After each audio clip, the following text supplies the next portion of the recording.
Welcome, my dear students, to the social science lecture. Myself, Professor Ravindra Jangir here.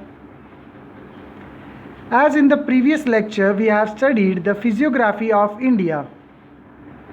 In that, we have studied the Himalayas, the North Indian Plain, the Peninsular India, the coastline, and the islands of India.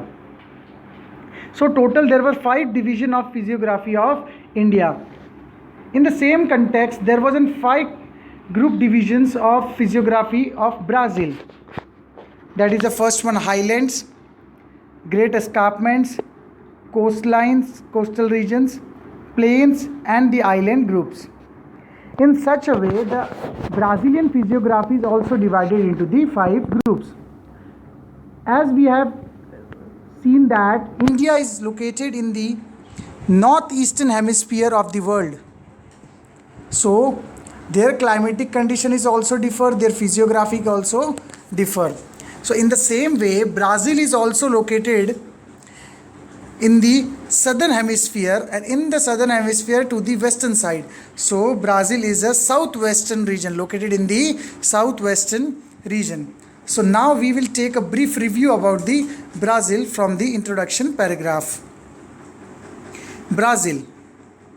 Even a cursory look at the map will make you realize that a large part of Brazil is occupied by highlands, plateaus, and small mountains. There are no very high and long extending mountains in the country, except for the North Amazon basin and the southwest along the upper part of Paraguay basin. There is no wide plain in the country because there is an plateau region. Reason क्या है उसका कि Brazil में ज़्यादा करके बड़े ऊंचे ऊंचे एकदम पहाड़ भी नहीं है, स्मॉल हाई माउंटेन्स हैं, but large mountain, highest mountain जैसे अपने इंडिया के अंदर हिमालयाज़ है, वैसे बड़े बड़े माउंटेन वहाँ पे अवेलेबल नहीं है. सो इसीलिए वहाँ पे स्नो भी नहीं है.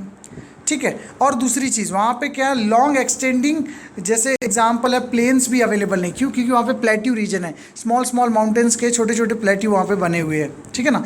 तो इसके लिए वहाँ पे क्या बोला गया, ना ही ज़्यादा बड़े पहाड़ है, ना यानी ज़्यादा बड़े पहाड़ भी नहीं है, और दूसरा चीज़ वहाँ पे क्या नहीं है, ज़्यादा एक्सटेंडेड प्लेन्स रीजन जो होता है ना, एकदम जैसे नॉर्थ इंडिया प्लेन जितना बड़ा रीजन है, इतना कोई बहुत बड़ा प्लेन रीजन ब्राज़ील में अवेलेबल नहीं है. Next, even the coastal plains are restricted in their expanse. The physiography division of Brazil are as follows: the highlands, the great escarpments, coastal region, the plains, and the island groups. अब यहाँ पे देखो, India के पास जैसे 7,500 kilometre की long coast line है. कितनी है? 7,500 किलोमीटर्स. तो उसी तरीके से ब्राज़ील के पास भी जो है वो कोस्ट लाइन कितनी है? 7,400 किलोमीटर की कोस्ट लाइन है. तो कोस्ट के मामले में ब्राज़ील और इंडिया ऑलमोस्ट सेम है, बट उनकी जो कोस्ट लाइन है वो रेस्ट्रिक्टेड है. उसमें ज़्यादा फिशिंग एक्टिविटी नहीं होती क्योंकि सॉल्ट वाटर है, ज़्यादा बहुत ज़्यादा सॉल्टेड है, इसके लिए वहाँ पे फिशिंग कम होती है. तो इस तरीके से कुछ एरियाज़ है जो रेस्ट्रिक्टेड है ना. तो इस तरीके से, लेकिन इंडिया की जो कोस्ट लाइन है वो ज़्यादा करके वाइड रेंज ओपनड है ना, अलग अलग माइनिंग एक्टिविटी के लिए, फिशिंग एक्टिविटी के लिए, कोरल रीफ्स के लिए, या फिर अलग अलग जो भी जिस टाइप की मैन्युफैक्चरिंग हो या कुछ भी वहीं से वहाँ से कुछ नेचुरल चीज़ें मिल सकती हो, उन सारी चीज़ों के लिए कोस्ट लाइन क्या है? ओपन है. तो लेकिन उस तरीके से ब्राज़ील में उतना कोस्ट लाइन ओपन अवेलेबल नहीं है. So now one by one we will study the physiography of Brazil. First we will understand the highlands and then next one. Highlands. The South Brazil is occupied by an extensive plateau and it is a differently described as a Brazilian highland. Specially कौन सा बोला गया? South Brazil बोला गया. देखो इस तरीके से पूरा ब्राज़ील का रीजन बताया गया है. अगर आप मैप ब्राज़ील का बराबर से देखेंगे तो आपका ब्राज़ील का मैप कुछ इस तरीके से है. तो स्पेशली द साउथ ब्राज़ील, ये रीजन जो है ना, ये रीजन यहाँ पे क्या आता है आपका? हाईलैंड्स है. कौन सा हाईलैंड्स है? तो अब यहाँ पे जैसे ब्राज़ीलिया करके जो इसका कैपिटल है, वहाँ पे कौन सा हाईलैंड आता है? Brazilian highland. उसके थोड़ा ऊपर जाएंगे तो कौन सा आएगा? ग्युआना हाईलैंड्स. तो इस तरीके से धीरे धीरे करके जैसे हम मैप के ऊपर देखते जाएंगे तो उस मेनली जो हाईलैंड्स है वो कहाँ पे अवेलेबल है? आपके साउथ ब्राज़ील में अवेलेबल है. कहाँ पे अवेलेबल है? साउथ ब्राज़ील के अंदर. So now it is differently described as Brazilian highland or the Brazilian shield और द ब्राज़ीलियन प्लेट्यू। इनको तीन अलग अलग नाम से जाना जाता है। हाईलैंड्स को ये लोग प्लेट्यू भी कहते हैं और ब्राज़ीलियन शील्ड भी कहते हैं। Brazilian and the Guiana highlands together form the core of South America continent. ज़्यादा करके कोर मतलब क्या होता है, सबसे सेंटर पार्ट जो होता है ना, जहाँ पे सबसे ज़्यादा मिनरल और ये सब चीज़ें जो पाई जाती है। तो ब्राज़ीलियन हाईलैंड और ग्युआना हाईलैंड्स जो ब्राज़ील के नॉर्थ के आसपास के पार्ट में नॉर्थ सेंट्रल पार्ट में एग्जिस्ट करता है, तो उस पार्ट को दोनों को मिला के ये साउथ अमेरिका के कॉन्टिनेंट का कोर पार्ट साबित होता है। कौन सा पार्ट साबित होता है? Core part. The main part of Guiana highlands is in Venezuela. Venezuela इसकी नेबरिंग कंट्रीज़ हैं, उसके अंदर ज़्यादा करके, and it extended up to the French Guiana. ये भी इसके बाजू की नेबरिंग कंट्री है, ब्राज़ील के अंदर की। ब्राज़ील की नेबरिंग कंट्रीज़ और इंडिया की नेबरिंग कंट्रीज़ पे मैं अलग से एक वीडियो बनाऊंगा, उसके अंदर आपको बराबर से अंडरस्टैंड हो जाएगा कि कौन सी कंट्रीज़ ब्राज़ील की नेबर है और कौन सी कंट्रीज़ इंडिया की नेबर है। तो उसके अंदर मैं बराबर से आपको एक्सप्लेन करूँगा कि नॉर्दर्न पार्ट में कौन सी कंट्रीज़ आती है, सदर्न पार्ट में कौन सी कंट्री है, ईस्टर्न में कौन सी कंट्री है, वेस्ट में कौन सी कंट्री है। तो इस तरीके से आपको पूरा डिवीज़न उसके अंदर मैं बता दूंगा। In Brazil it's cover the state of Roraima, Para and Amapa in the north. अब देखो किसकी बात हो रही है? ग्युआना हाईलैंड की बात हो रही है। किसकी बात हो रही है? ग्युआना हाईलैंड। तो ग्युआना हाईलैंड जो है वो 3 स्टेट्स के अंदर से होते हुए जाता है ब्राज़ील के, रोराइमा, पैरा एंड अम्फा। तो इन 3 रीजन में से आता है, और बाकी जो पार्ट है, जो उसके ऊपर का जो पार्ट है वो वेनेजुएला का, और द सेकेंड जो नेशन है उसका क्या नाम है? फ्रेंच ग्युआना। इन दोनों कंट्रीज़ के अंदर से ज़्यादा करके पार्ट एग्जिस्ट करता है। कौन से आइलैंड का? ग्युआना हाईलैंड्स का। The lower part of this highlands is found in the Brazil, but the highest peak of Brazil, that is Pico da Neblina, is 3014 meter height and it's lies on the border between Brazil and Venezuela. Brazil का सबसे highest mountain जो है वो कौन सा है? पिकाडो नेब्लिना। तो ये जो है इसकी हाइट कितनी है? 3014 मीटर की हाइट है, और ये कहाँ एग्जिस्ट करता है? On the border of Brazil and Venezuela. तो वो नॉर्दर्न पार्ट में एग्जिस्ट करता है, और ये ब्राज़ील का सबसे हाईएस्ट माउंटेन है। Okay, now next one, the region to the east and the south of Brazilian highlands. Region to the east बोला गया। अब देखो यहाँ पे ये इस तरीके से आपका ब्राज़ील का, ये इस तरीके से ब्राज़ील है, तो यहाँ पे ब्राज़ीलियन हाईलैंड्स है, और ये यहाँ पे आपका कौन सा है? ग्युआना हाईलैंड। और ब्राज़ीलियन हाईलैंड कुछ इस तरीके से इतना बड़ा है। तो यहाँ पे क्या बोला गया? रीजन टू द ईस्ट बोला गया। तो ईस्ट मतलब ये साइड, और south, region to the east and south. ये जो रीजन है have an altitude of more than 1000 meter. यहाँ पे जो हाइट है वो कितनी है? 1000 मीटर से ऊपर है, क्योंकि ये जो यहाँ पे तो 3000 है, तो 3000 से ये साइड, ईस्टर्न साइड में ज़्यादा स्लोप नहीं है, वहाँ पे कितना है? 1000। But in the other part यानी नॉर्थ में, और इसके कौन से साइड में? इसके वेस्ट साइड में जो इसकी हाइट है वो 500 से लेके 1000 के बीच में है। तो देखो हाइट, एल्टीट्यूड की बात अगर करें तो ब्राज़ीलियन हाईलैंड की जो हाइट है वो कितनी बताई गई वहाँ पे? सॉरी, जो पिकाडो नेब्लिना की हाइट है वो कितनी? 3114 मीटर की हाइट है। लेकिन यहाँ पे क्या बोला गया? The region of Brazilian highlands, जो ब्राज़ीलियन हाईलैंड के ईस्ट और साउथ का जो रीजन है वहाँ पे उसकी हाइट कितनी बताई गई है? 1000 मीटर की बताई गई। कितनी? 1000 मीटर। बट जो अदर पार्ट है यानी northern part and east western part, वहाँ पे उसकी हाइट कितनी है? 500 से लेकर 1000 मीटर तक है। The highlands gradually slope towards the north and slopes are not very steep. वो धीरे धीरे करके जाता है, एकदम स्टीप सडन स्लोप नहीं है वहाँ पे। तो वहाँ पे कौन सी स्लोप नहीं है? स्टीप स्लोप नहीं है, तो वहाँ पे स्लो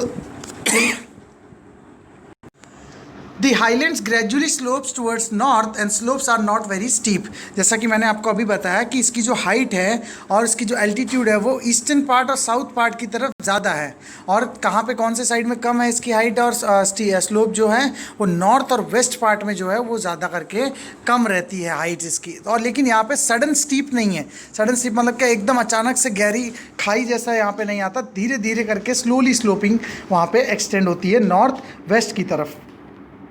इसके लिए जो हाईलैंड्स की रिवर्स है वो ज़्यादा करके move towards the north western part, वो ज़्यादा करके कौन सी तरफ जाती है? नॉर्थ वेस्टर्न की तरफ जाती है। इसके लिए वो जाके पैराग्वे और पराना बेसिन की तरफ एक्सटेंड होती है। The tributaries of Amazon flowing through the regions make rapid and waterfalls. Rapids and waterfall. Tributaries जो है अमेजोन रिवर की वो वहाँ पे क्या बनाती है, रैपिड्स। रैपिड्स मतलब क्या, फास्ट जो, जैसे एग्जांपल है रिवर फ्लो होता है उसको बोलते हैं रैपिड्स। स्मॉल जैसे एग्जांपल है विड्थ बहुत कम रहता है उसका, और उसकी स्पीड जो है, उसकी स्पीड जो रहती है वो क्या रहती है, ज़्यादा रहती है। स्पीड जो रहेगी वो क्या रहेगी, ज़्यादा रहेगी। और विड्थ जो है, विड्थ बोलते हैं ना जिसकी, हमको बोलते हैं चौड़ाई जो रहेगी वो बहुत लेस रहेगी। वो क्या रहेगी, लेस रहती है। Width is less and speed is more. Towards the north, the slopes are steep but not the abrupt. A number of rivers takes off from the terminal portion of highlands and flow northwards to meet the Atlantic Ocean. पूरे Brazil का जो part है वो उस तरीके से, जो river, जो अमेज़न की ट्रिब्यूटरीज और वो सारी जो रिवर्स है, अगर वो यहाँ से निकलती, जैसे फॉर एग्जांपल यहाँ जाती तो उसको यहाँ आना चाहिए, लेकिन वो यहाँ नहीं आती और वो रिवर क्या करती, नॉर्थ की तरफ जाती। कौन सी तरफ जाती, ज़्यादा करके नॉर्थ। और यहाँ से कुछ जो इसकी ट्रिब्यूटरीज है वो क्या बनाती, रैपिड्स और वाटरफॉल क्रिएट करती है। और आगे जाके ये कौन सी तरफ जाके मीट करती है, अटलांटिक ओशन में। कौन से ओशन में जाके मीट होती है, अटलांटिक ओशन में। और वहाँ जाके नॉर्थन पार्ट में, स्पेशली कौन से पार्ट में, नॉर्थ ब्राज़ील में जाके वो चीज़ें क्या होती है, अटलांटिक ओशन में जाके मिल जाती है। समझ में आया आप सभी को। चलो now we will move toward the next. अब यहाँ पे एक और चीज़ आपको ध्यान रखना है। Some majors rivers like Uruguay, Paraguay and Parana originate from the southern slopes of the highlands and enter the Argentina. मैंने आपको अभी बताया, जैसे फॉर एग्जांपल ये आपका ब्राज़ील का, वापस से मैं आपको पार्ट बना दे रहा हूँ। यहाँ से थोड़ा सा डाउन में इसका थोड़ा स्लोप इस तरीके से बताया गया है, और ये यहाँ पे ब्राज़ीलियन हाईलैंड्स है। तो यहाँ से जो सदर्न पार्ट से जो रिवर आती है वो 3 रिवर है। वो कौन सी है, first one is Uruguay, second one is Paraguay and third one is the Parana. ये जो 3 रिवर है ये सदर्न स्लोप से निकलती है हाईलैंड से, और यहाँ से लेके ये फिर अर्जेंटीना, इसकी जो नेबरिंग कंट्री है उसके अंदर जाके ये मर्ज अप हो जाती है। तो it's has the originated from the Brazilian highland, especially from the southern slope of Brazilian highland, and it move towards the next nation और the neighbouring country, that is the Argentina. It slopes towards the east is steep and it appears in form of an escarpment. अब देखो east की तरफ इसकी जो slope है वो क्या है, स्टीप है. स्टीप मतलब क्या, बहुत ज़्यादा गहरी है. इसके लिए यहाँ पे जो वो क्या फॉर्म करता है, एस्कार्पमेंट का काम करता है. एस्कार्पमेंट मतलब क्या होता है, एक बैरियर के जैसे वर्क करेगा.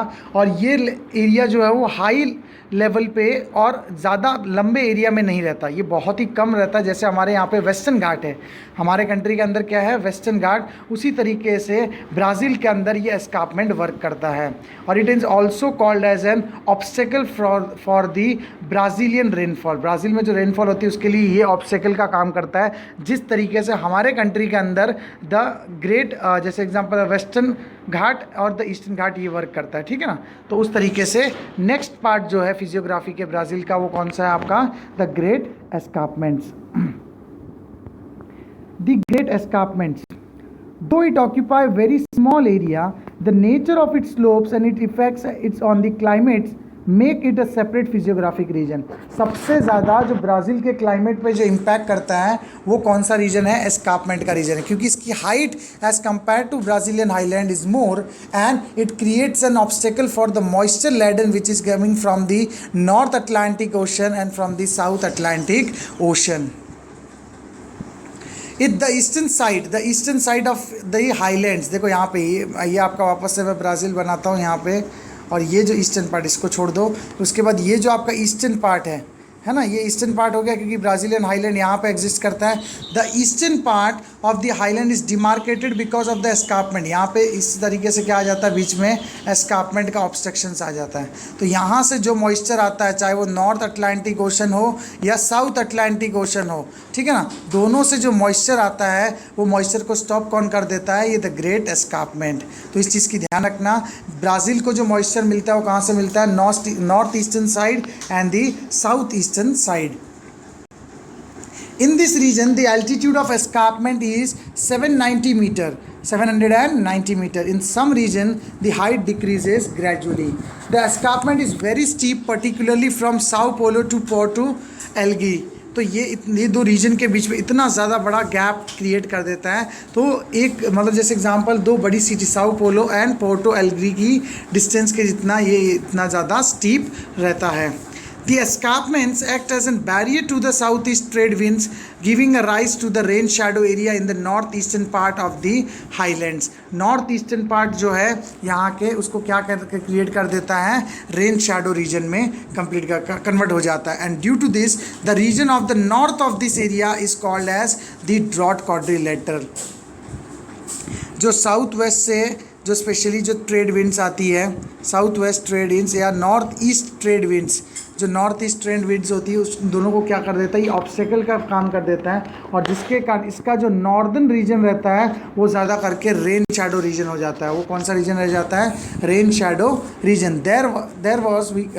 That's why we call that region as an drought quadrilateral. जिस तरीके से वेस्टर्न घाट के ऑब्स्ट्रक्शन हो जाने से वहाँ का हमारे इंडिया का सेंट्रल पार्ट और नेक्स्ट टू द वेस्टर्न घाट का जो पार्ट रहता है वो ड्रॉट प्रोन हो जाता है, उसी तरीके से यहाँ पे ब्राज़ील के अंदर द ग्रेट एस्कार्पमेंट के बाद का जो पार्ट रहता है उसको हम क्या कहते हैं, ड्रॉट क्वाड्रिलेटरल।